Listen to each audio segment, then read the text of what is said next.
Dear viewers, আজকে আলোচনার বিষয় যে একটি প্রত্যুত্তরকে কেন্দ্র করে আজকের এই প্রতিবেদন। কারণ বাংলাদেশের একটি সমাজ মাধ্যমে দেখলাম যে সেখানে বলা হয়েছে যে বাংলাদেশের হিন্দুদের আওয়ামী লীগ নির্ভরতা। এই আওয়ামী লীগ নির্ভরতা কেন? অর্থাৎ তিনি বলতে চান তিনি আর কিছু কি খুঁজে পান না, তাহলে তো তাদের এই বিপদ হয় না। হ্যাঁ, জুলাই আগস্টের আন্দোলনের পরে 8ই আগস্টের যে সরকার আসলো, সেই সরকার আসার পরে হিন্দুদের বাড়ি লুটপাট, নিধন, মূর্তি ভাঙা, মন্দির ভাঙা, সবকিছু। এটা কেন? তা মোহাম্মদ ইউনূস, নোবেল লরেট, বাংলাদেশের মুখ্য উপদেষ্টা, আমেরিকায় গিয়ে বলে আসলেন যে তারা আওয়ামী লীগ করেন, সেই জন্য সংখ্যালঘু সেই হিসাবে তাদেরকে মারা হয়নি বা সাম্প্রদায়িক কারণে তাদের কোনো ক্ষতি করা হয়নি। তাহলে সংখ্যালঘু হলে করা যাবে না, কিন্তু অন্য রাজনীতি করলে করা যাবে? এটা গণতন্ত্রে আছে নাকি? মানে অদ্ভুত কথাবার্তা সব। এসব বাংলাদেশেই সাজে। এবং তারা পরামর্শ দেন বাংলাদেশে বিকল্প খোঁজার। তা বিকল্প তো অনেক পার্টিতেই আছে। বাংলাদেশের যেমন একজন দক্ষিণ বাংলার দিকে একজন উকিল আছেন, কি নাম ঠিক ঠিক তিনি মনে করতে পারছি না।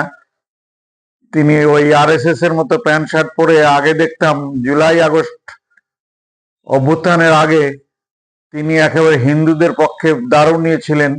এখন কিন্তু পরিস্থিতি বুঝে হাওয়া মোরগের লেজ দেখে তার বক্তব্য কিন্তু প্রস্তুত হয়েছে। তার নামটা বলতে পারলে ভালো হতো। তিনি একজন আইনজীবী। তো মূল কথায় আসা যাক। বাংলাদেশ স্বাধীন হওয়ার পর সেকুলার রাষ্ট্র গঠিত হলো, কিন্তু সেকুলার রাষ্ট্র গঠিত হওয়ার পরে শেখ মুজিবের একজন সহকর্মী মন্ত্রিসভার বলেছিলেন, শেখ সাহেব 90% লোক হচ্ছে মুসলিম, কাজে তাদের সেন্টিমেন্টটা দেখতে হবে, একটু আল্লাহ আল্লাহ বলেন। তো যাই হোক, শেখ মুজিব তো 3 বছরের মধ্যেই নিহত হলেন।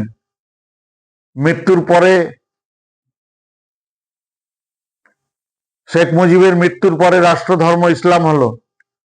সংবিধানে এসেন্স আসলো সেকুলার সংবিধানের বদলে। এবং আওয়ামী লীগের মধ্যে সাম্প্রদায়িকতা হয়তো কিছু উপাদান আছে, এবং হিন্দু জমি দখল করেছেন, এটা আছে। টাকা জমির লোভ সে আলাদা ব্যাপার জিনিস। আর সেক্সের লোভ, এর কোনো জাতিভেদ কোনো কিছু মানে না। অর্থনৈতিক দিকে অনেক সৎ লোকও অন্য দিক দিয়ে আবার খারাপ হতে পারেন। আওয়ামী লীগ ও বামপন্থী দলগুলি বাদে সব দলেরই কিন্তু ইস্তাহারে, কিন্তু তাদের কথায়, তাদের বক্তৃতায় ইসলামী এসেন্স আছে। কিন্তু সেই ইসলামী এসেন্স রেখেই তারা কিন্তু সংখ্যালঘুদের কিন্তু বন্ধুত্বের ডাক দেন। এবং দু একটা বামপন্থী দল এবং আওয়ামী লীগ বাদে সেকুলার ডিক্লারেশন, বামপন্থী দলগুলি এবং আওয়ামী লীগ দলগুলি বাদে সেকুলার ডিক্লারেশন কিন্তু তাদের ইস্তাহারে নেই, বা দলের যে কর্মসূচি কর্মনীতিতে নেই। তাও আবার দু একটা বামপন্থী দল জাতীয় সমাজতান্ত্রিক, সোনার পাথরবাটি বা ইসলামী সমাজতন্ত্র করতে চান, ঠারে ঠোরে তাই বুঝাতে চান আর কি। আমি ইসলামের বিরোধী নই, কিন্তু এই ধরনের সোনার পাথরবাটি তত্ত্বগুলি সম্পর্কে কিন্তু বলতেই হয়। এবং যারা পরামর্শ দেন তারাই বলুন এরা কোন দিকে যাবে, এই সংখ্যালঘুরা কোন দিকে যাবে। কারণ ঘটনা হচ্ছে, সংখ্যাগুরুর মধ্যে থেকে যতই প্রগতিশীল হন না কেন, তিনি যে অবস্থার মধ্যে পড়েননি, তিনি সেই অবস্থাটা কখনোই বুঝতে পারবেন না। কি যাতনা বিষে বুঝি বিষে কিসে, কবু আসি বিষে দংশে নিজারে। সংখ্যালঘুদের বন্ধুত্বের ডাক দিয়ে মুখে অন্যদিকে হিন্দুত্বের দ্বিতীয় শ্রেণীর নাগরিক করার ইস্তাহার, দলীয় ইস্তাহার থাকে, সংখ্যাগুরুর অ্যাপিজমেন্ট থাকে। আওয়ামী লীগকে যেমন সংখ্যালঘুর অ্যাপিজমেন্টের জন্য দায়ী করা হয়, বাংলাদেশের অনেক বড় বড় নেতার মুখে শুনেছি, কিন্তু তেমনি তো ওটা সংখ্যাগুরুর অ্যাপিজমেন্ট। আমি নিরপেক্ষ বলতে চাই, পৃথিবীর অনেক দেশে এবং ভারতেও সংখ্যাগুরুর অ্যাপিজমেন্ট করে পুঁজিবাদ এবং কর্পোরেট দুনিয়া টিকে থাকতে চাইছে।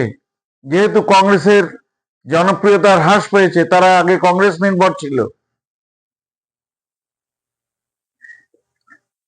কাজেই এখানে আছে, ভারতেও আছে। তাই যারা সংখ্যাগুরুর কথা বলে সেদিকেই তারা থাকে, অর্থাৎ সংখ্যাগুরুর দিকে থাকলে রাজনীতি করলে ভোট পাওয়া যাবে। আমি মনে করি না বিএনপির সব লোক, আমি মনে করি না আরো যে একটি বড় পার্টি, জাতীয় পার্টি আছে, মহামান্য এরশাদের পার্টি, তাদের লোক, তারা যে উদারনৈতিক শিক্ষায় শিক্ষিত, তাদের মানসিকতা এবং উচ্চ নেতৃত্বের মধ্যে কখনোই কিন্তু সংখ্যালঘুর প্রতি বা সাম্প্রদায়িকতা আছে তাদের বলে আমি মনে করি না। কিন্তু দলীয়ভাবে ঘরোয়া মিটিংয়ে বা কখনো সাক্ষাৎকারে বিভিন্ন সময় কিন্তু টুকরো ভাবে কিন্তু সংখ্যাগুরুর অ্যাপিজমেন্ট থেকে যায়, কারণ সংখ্যাগুরুর ভোটটা তাদের দিকে চাই। এই হচ্ছে বিষয়টা। আর একটা কথা হচ্ছে, সংখ্যালঘুর এবং দুর্বল শ্রেণীর কিন্তু চোখ কিন্তু পুরোপুরি দেশের দিকে থাকলেও তাদের সব দেশের সংখ্যালঘুর কিন্তু একটি চরিত্র থাকে, কিন্তু বাংলাদেশের সংখ্যালঘু না হয়েও তারা যে চরিত্র দেখান, যে খায়দায় পাখিটি পাকিস্তানের দিকে আঁখিটি, পাকিস্তান জিতলে পারে তারা উন্মাদ হয়ে যান। হ্যাঁ, উন্মাদ হওয়ার স্বাধীনতা আছে, হবেন, কিন্তু যুক্তির নিরিখে যদি বলি, আপন মাতৃভূমির জেতার চাইতে অন্য দল জিতলে যে আনন্দ হওয়ার ব্যাপারটা, কারণ হচ্ছে যে 30 লাখ লোকের প্রাণের বিনিময়ে বাংলাদেশ স্বাধীন হয়েছে, কত নারীর ইজ্জতের বিনিময়ে বাংলাদেশ স্বাধীন হয়েছে। কিন্তু ভারত জিতলে কিন্তু হিন্দুদের তেমন সাহস হয় না, তবে মনে মনে খুশি হয়। এটা সংখ্যালঘু মানসিকতা। শ্রীলঙ্কার তামিলরা ভারত জিতলে খুশি হয়, বাংলাদেশের হিন্দুরা ভারত জিতলে খুশি হয় মনে মনে। এটা একটা রোগ। যারা প্রতিদিন মনে মনে অনিশ্চিত থাকে, তাদের মাথায় কোনো ইজম ঢোকে না, কোনো ইজমেই তারা ঠিকভাবে দাঁড়িয়ে থাকতে পারে না। তবু বাংলাদেশে অনেক দলেই হিন্দু নেতৃত্ব আছেন এবং অনেক বামপন্থী দলেও আছে, তারা ইজম বোঝেন, কিন্তু এটা ঠিক, তারা সংখ্যাগরিষ্ঠ মানুষকে সংগঠিত করতে পারেননি। আরেকটি কথা বলে দিয়ে লাভ নাই, ডেমোগ্রাফি বড় বালাই, অর্থাৎ জনসংখ্যার ভার একটা বড় বালাই, এবং যে কোনো দুষ্ট লোক এই অজুহাতে তার কিন্তু কার্যসিদ্ধি করে। কাজেই স্বভাবত কারণে দুর্বলদের উপর, সংখ্যালঘুর উপর আক্রমণ নেমে আসে, তার জমির ক্ষতি হয়, তাদের ব্যবসার ক্ষতি হয়, প্রাণ যায়, সবকিছু হয়, কিছু অবঘাতে মরে, কিছু তোয়াজ করে বেঁচে থাকতে হয় সেই দেশে। কাজেই একমাত্র তারাই বাঁচতে পারে মজলুম জনগণের নেতৃত্ব প্রতিষ্ঠা হলে, একমাত্র তারা বাঁচতে পারে মজলুম জনগণের, বাংলাদেশে তারাই বাঁচতে পারে মজলুম জনগণের নেতৃত্ব প্রতিষ্ঠা হলে। কোন হিন্দু নেতা মন্ত্রী হলে সমগ্র সংখ্যালঘুর কিন্তু নিরাপত্তা বাড়ে না, হিন্দু প্রধান বিচারপতি হলে নিরাপত্তা বাড়ে না বাংলাদেশে, কারণ তারা অভিজাত শ্রেণীর মধ্যে পড়ে। অভিজাত শ্রেণীদের মধ্যে কোনো সাম্প্রদায়িকতা নাই, কিন্তু নিম্ন স্তরে বা মধ্যবিত্ত স্তরে যেটা আছে, অর্থাৎ সংখ্যাগুরু জনগণের মধ্যে, প্রচুর অংশের জনগণের মধ্যে, সেইটাকে তারা সাংস্কৃতিকভাবে বা সাংস্কৃতিক বিপ্লবের মধ্যে দিয়ে এটাকে তারা কোনো পরিবর্তন করতে পারেননি। বরঞ্চ বেশ কিছু দল নিজেরা সাম্প্রদায়িক না হয়ে বোঝেন যে এই কলটা সঠিক নয়, তা সত্ত্বেও সেটাকে তারা, অর্থাৎ ভোটে জেতার ডিমে তা দিয়ে থাকেন সাম্প্রদায়িকতার আগুনে। কোনো উপজাতি ভারতের রাষ্ট্রপতি হলে পরে সমগ্র উপজাতিদের উপরে অত্যাচার কমে যায় না, বা তাদের সাধারণ জনগণের চোখে, অর্থাৎ যাদের জ্ঞানকাণ্ড কম কিন্তু অতি বড় জাতির দম্ভ যাদের মনে আছে, তাদের সম্মান তাদের কাছে উপজাতিদের সম্মান বেড়ে যায় না। ভারতের দলিত রাষ্ট্রপতি হলে পরে কিছুই দলিতদের সম্মান কখনো বেড়ে যায় না। আর যারা শিক্ষিত, যারা উদারনৈতিক চিন্তায় চিন্তিত, তাদের যায়, কিন্তু ওই দলিতদের মধ্যে থেকে, এই উপজাতিদের মধ্যে থেকে যারা অভিজাত হয়ে যায়, তারা সম্মান পায়। কাজে যিনি রাষ্ট্রপতি হন দলিতদের মধ্যে থেকে, উপজাতিদের মধ্যে থেকে, কাজে একথা বুঝতে হবে যে তারা ওই অভিজাতদের অংশেই পরিণত হয়েছেন। এবং তখনই মুক্তি ঘটতে পারে যে সমাজের উচ্চমঞ্চের সংকীর্ণ বাতায়ন থেকে নেমে আসা নেতা যদি আসে, সংকীর্ণতা দূর করে, তারাই সংখ্যাগুরুর কথা বুঝবে।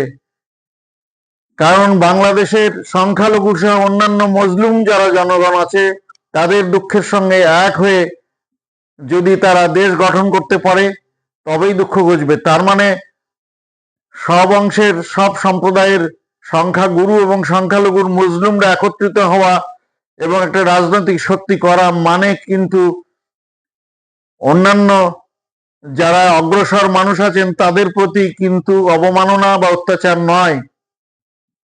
কাজেই এছাড়া আর কিছু নেই। আরেকটি কথা বলবো, ইসলাম ধর্মের মধ্যে যেমন বাংলাদেশে দেখতে পাই, ধর্মীয় সংগঠনগুলি প্রায় রাজনৈতিক সংগঠনে পরিণত হয়েছে। ধর্ম মানসিক ব্যাপার, গৃহের ব্যাপার। ধর্মকে রাষ্ট্র জড়ালে উন্নয়ন কখনোই ভালো হবে না। তেমনি বাংলাদেশেরও আমি যারা সংখ্যালঘু আছে তাদের কাছে আমার অনুরোধ, আমি অতি নগণ্য একটু মানুষ, একজন ইউটিউবার, প্রতিবেদক, কাজে আমি তা সত্ত্বেও আমি বলতে চাই যে ভালো মন্দ বলার মতো অধিকার সবারই আছে। যে আপনারা ভারত রামকৃষ্ণ মিশন হোক, গৌরীয় মিশন হোক, বা ভারত সেবাশ্রম সংঘ হোক, বা ইসকন হোক, যে আপনাদের ধর্ম করার এবং স্বাধীনতা আছে, বা সাময়িকভাবে আপনারা নির্যাতিত হচ্ছেন, তার জন্য বিশেষত ইসকন এগিয়ে এসেছে এই পর্যন্তই। কিন্তু মানসিক আত্মশুদ্ধির জন্য, যে আধ্যাত্মিক উন্নতির জন্য এরা উপকার করতে পারে, এরা কিছু কথা বলে বিশ্বের দৃষ্টি আকর্ষণ করতে পারে, সার্বিক মুক্তি এখানে দিতে পারবে না। কাজে বাংলাদেশে যদি থাকতে হয়, তাই বাংলাদেশের মানুষের সহযোগিতাতেই আপনাদের থাকতে হবে। পরিশেষে আরেকবার যে কথা বলবো, যে বাংলাদেশের মজলুম জনগণের যে দুঃখ, আপনাদের যে দুঃখ, একই দুঃখ, সম দুঃখের দুঃখী ব্যথিত যারা, তাদের একত্রিতের মধ্যে দিয়েই রাষ্ট্র ক্ষমতা দখল করা উচিত। যারা দুর্বলদের মধ্যে থেকে মন্ত্রী হন, পরিশেষে কথাই বলবো, বা বড় বড় আমলা হচ্ছেন, বা কোম্পানির কর্পোরেটদের শীর্ষে যাচ্ছেন, সিইও হচ্ছেন, এটা কিন্তু তারা কিন্তু ধনীদের সেবায় যাচ্ছেন। অর্থাৎ একটি প্রতিভাবান পাখিকে সোনার খাঁচায় বন্দি করে পুঁজি তার স্বার্থে ব্যবহার করছেন। তার যে পুঁজি আপামর জনগণের যে সহযোগিতায় লাগতো, সেটা তার লাগে না। কিন্তু একজন বিসিএস হতে পারলে, একজন আইসিএস আইপিএস হতে পারলে, এবং কোম্পানির সিইও হতে পারলে, নিদেন পক্ষে কোম্পানির বড় কিছু হতে পারলে, আমার ঘরেও দুজন আছে, কিন্তু বাড়ির সবাই করে, কিন্তু তারা তো দেখি খাঁচায় বন্দি পাখির মতো, দিন নাই রাত নাই কাজ করতে হয়, বাবা মার সঙ্গে দেখা করার সময় নেই এদের। কাজে দীর্ঘায়িত আর আলোচনা করব না, এই কথাই বলবো যে নির্যাতিত মানুষের ঐক্যই পারে নির্যাতিত মানুষকে তাদের সমস্ত রকম বিপদ থেকে এবং তাদের শোষণ থেকে তাদেরকে মুক্ত করতে পারে। কাজে নির্যাতিত মানুষের ঐক্য সুদৃঢ় হোক, এই আশা রেখে আজকের প্রতিবেদন শেষ করছি। আপনাদের কাছে অনুরোধ, এই প্রতিবেদনটি ভালো লাগলে আপনারা শেয়ার, কমেন্টস এবং সাবস্ক্রাইব করবেন এই প্রত্যাশা রেখে সকলকে নমস্কার জানিয়ে আজকের আলোচনা শেষ করছি। আপনারা ভালো থাকবেন।